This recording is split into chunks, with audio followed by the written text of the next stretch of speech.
Hi folks, this is Mr. Weston, and this is my Final Fantasy trading card game Opus 1 complete review. This is in fact part 7, which in fact will be covering the light, the dark, and the starter exclusive cards. Essentially, the starter exclusive cards are the cards you can only get if you manage to buy the deck it's based on. However, there of course will be foil cards in there as well, which you can get from booster packs. That is the only way you can get foils from the booster packs, but otherwise, let's get started. First card we're going to look at is Onion Knight. Now, of course, this is from the City of Final Fantasy, and this is number 3. This is, of course, the normal version that the Onion Knight comes in. The others are, in fact, limit breaks. So, of course, this one has haste. It costs 2 to summon it. Now, light and dark cards, pretty much you can use either element to summon them. And, of course, its ability is you pay 1 and dull it. You can return Onion Knight to its owner's hand. You may play 1 Onion Knight from your hand onto the field. Now, of course, this will only work if you don't attack with Onion Knight, because it doesn't have Brave on it. So, there you go. Now, next up, one of my personal favorites, Cloud from the City of Final Fantasy, or at least this is from 7. Now, this one has a couple of interesting abilities. For one thing, it is Brave, meaning if it attacks, it won't become dull. Second off, it has Meteor Rain, so you discard a copy of it, pay 1 and dull it, deal 4,000 damage to all the forwards your opponent controls. And of course, Omni Slash, which means you discard a cloud, pay 3 of any element, dull it, and you can choose 1 forward and break it. So yeah, that's extremely useful. Now, of course, since we do have a few light cards, we need to have a Cosmos. Now, you can only play 1 light and 1 dark card. Cosmos allows you to play as many other light characters as you like. So, you can play 2 or more light characters onto the field. If Cosmos is on the field, Cosmos can produce C crystal points of any element. So, that's a really handy one to have, actually. Alright. Now we have a bit of Cosmos. We need to have a bit of Chaos. Now this is, of course, the first dark card. So, like Cosmos, Chaos can you can play more than 2 dark characters onto the field, and if Chaos is on the field, Chaos can produce CP of any element. So that's another one to have. We also need a few dark characters, so we'll bring out the Emperor. So the Emperor, when he is put from the field into the break zone, you can search for another card named the Emperor and play it onto the field dull. Meaning, if you have it in your hand, you cannot play it. It needs to be searched from your deck. I remember finding this out when I was playing someone who was trying to find Emperor, but tried and play it from their hand, and it is not allowed. So, from your deck only. Alright. Next up is, in fact, Sephiroth. So we do have a couple of matches here. This Sephiroth is probably the one that few people will use, despite the fact that it costs 8 to play it. Sephiroth will have first strike, meaning if you attack first, the attack will go through. And when Sephiroth enters the field, I can choose 1 backup and break it. Unlike Archer, which will destroy backup, but it costs 3 or less, and a few others that cost 2 or less, Sephiroth can break any backup. So that's handy to have. So those are all the light and dark cards. Let's move on to the starter exclusives. So we're going to start off with Cloud. No surprise there. So if you manage to play a majority of category 7 cards, which are this one's here, his cost will be reduced by 1. So say if I was to have a Tifa, Barret, Red 13 and Yuffie, his cost would only be 2 to play it. And each time a forward you control attacks, it gains 1,000 power to the end of the turn. So it can be 10. It gains 1,000 power to the end of the turn. So any of the other ones I have gain 9,000. And of course, this one does have Climp Hazard, so I can choose a forward and I can deal at 8,000 damage. But of course, I got to pay a copy, a fire, another element, and dull this card. So there we go.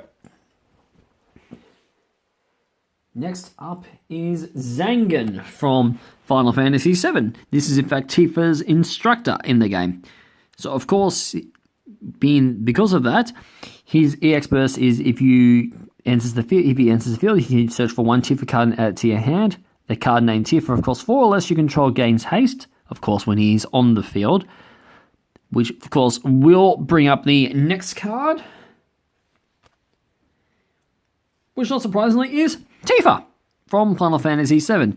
This is probably the higher cost at the moment, so this is a cost 4, meaning Zangan's haste effect will work for this Tifa, meaning she can attack straight away. Her ability Water Kick means she can discard a copy of herself and pay a fire cost, choose one forward, dull it, and deal 6,000 damage. So that's a nice handy ability to have. Next up we have Bahamut Fury. This was probably shown in Crisis Core Final Fantasy VII, but also works here as well. Yeah, Final Fantasy Crisis Core, that's right. This is an EX burst, so if you can choose one forward, and you may discard a card from your hand. If you do, you deal 7,000 damage. If not, deal 5,000. 5,000 is not too bad, but it does help. But if you do notice a card out there that has 7,000 power, discard an extra card, another 2,000 is added onto it. Next up is Red 13 from Final Fantasy VII. So when he enters the field, you can choose one forward and it gains 3,000 power to the end of turn. Pretty handy if you already have a few other cards that you have out. Cosmo Memory is a bit of an interesting one.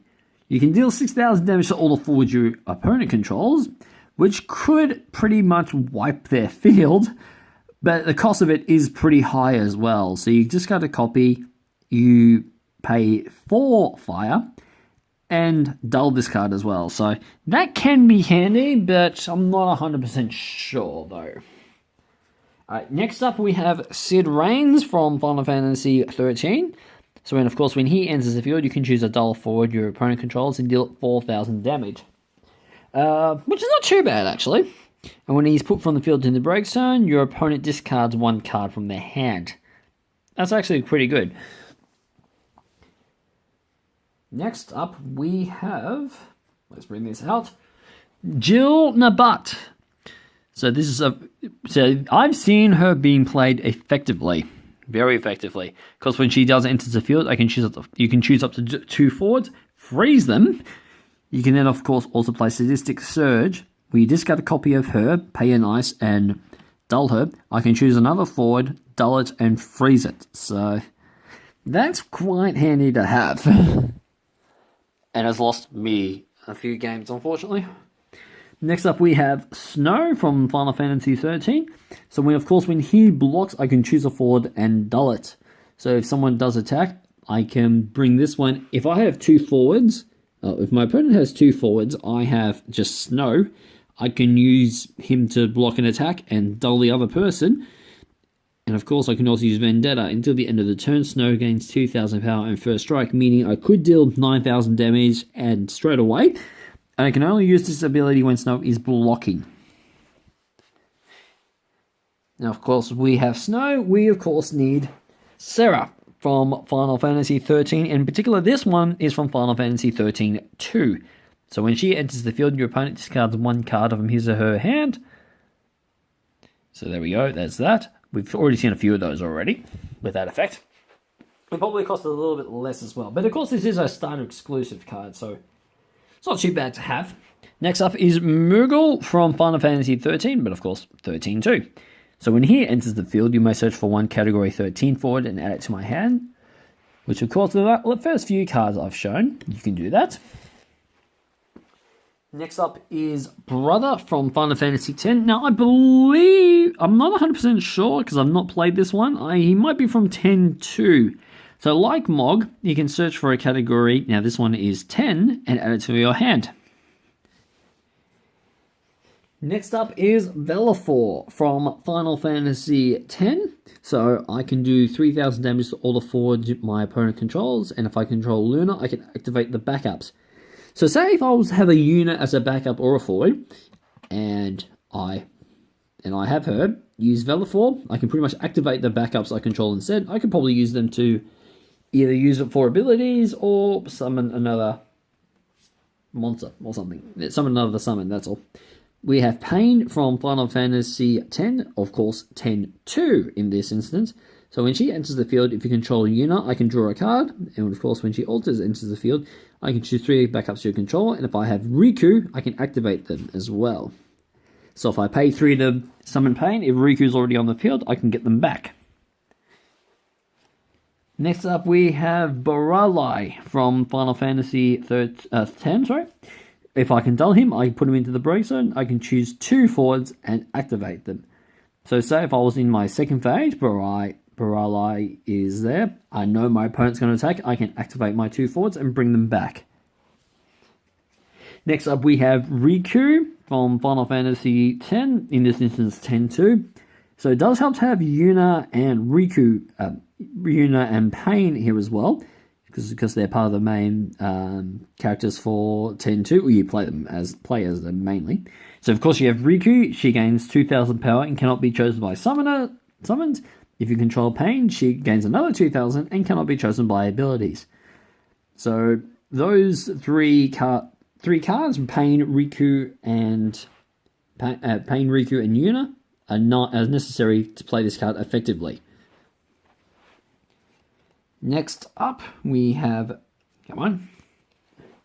Vincent from Final Fantasy VII. So of course, like the 5-cost Vincent that we showed before in my Earth review, if he attacks, he gains first strike until the end of turn. So that's handy to have. Next up is Wedge from Final Fantasy VII. So I can search for Biggs and add it to my hand when he enters the field. I'm not 100 with the 4 costs. I'm not 100% sure if it will be quite effective, but either way, there you go. Now, of course, that footage is in fact from the new game that they're remastering that they're making at the moment. Well, a new version of Final Fantasy VII, I should say. Next up is Jessie from Final Fantasy VII. When she enters the field, I can choose one category. I can search for one category 7 forward and add it to my hand rather than play it. Not too bad for a backup, but otherwise, that's all right. Next up, we have Barrett from Final Fantasy VII. Now, of course, with his ability Grenade Blow, I just discard a copy of him. I can deal 2,000 damage to all of my forwards, so that's not too bad. I mean, I think I have seen people play this effectively, so do watch out for that as well. And speaking of Wedge, we needed Biggs. So, of course, when he is on the field, when a backup you control is put from the field into the break zone, I can deal 1,000 damage to all the forwards my opponent controls. With its cost, that's not too bad, but otherwise, I'll see how that plays out. I can't really say how effective it is because I've never used that one before. Next up is Gilgamesh. Now, this is one from Final Fantasy XIII.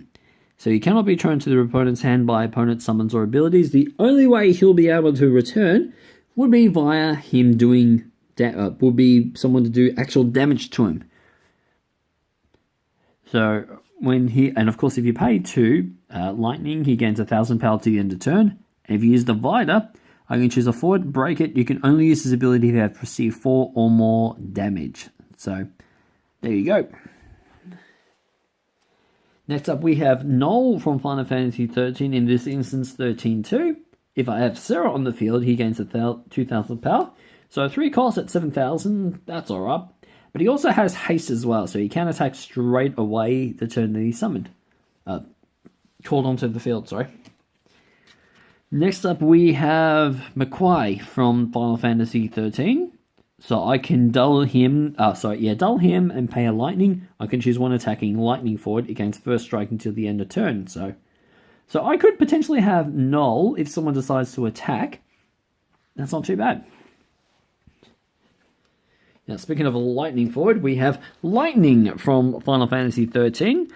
Now, like Cloud, if there's a more 13 characters onto the field, her cost is reduced by 1. So I could have Gilgamesh, Noel, and McQuay, and she's reduced to 3 to summon her. She also has haste as well, which is pretty handy with Noel as well.